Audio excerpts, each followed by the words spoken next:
Okay. I feel like I'm kind of torturing you with a bunch of small increments of progress on this painting.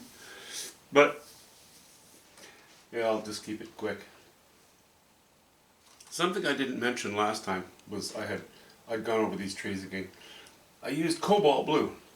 No cobalt blue in any other trees, but in this distant shore I used cobalt blue, burnt sienna, a little bit of white, and then again went over, brought some of those trunks in there using raw umber, burnt sienna.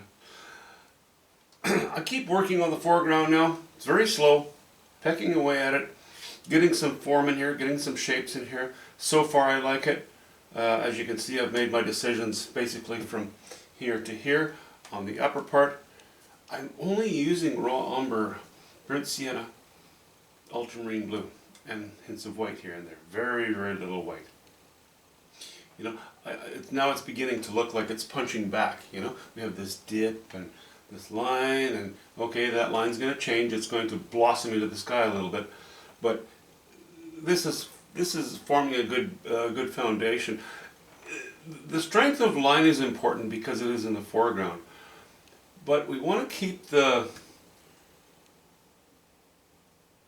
perceived textural quality of these individual rocks, or bedrock rather, to be pretty subdued, So we need some variety in here, meaning that some knife strokes have a little more white, some knife strokes have a little more raw umber, some have a little more ultramarine blue, etc.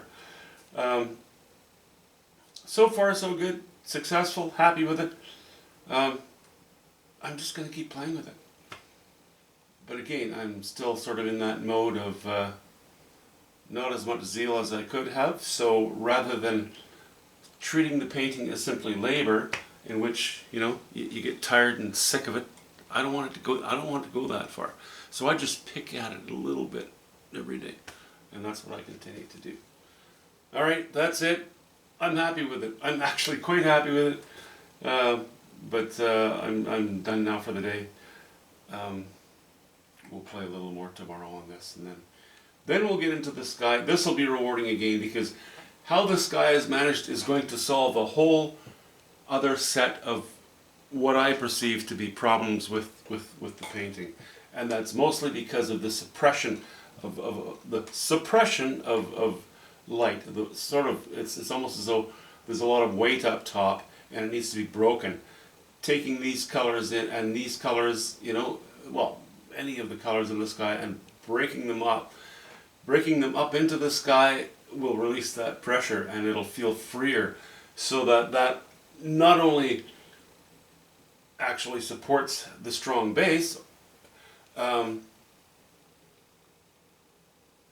just feels more ethereal. It just will make this feel more natural, I think. I am going to poke into these rocks a little bit yet. They're looking pretty two-dimensional at the moment. That's for later.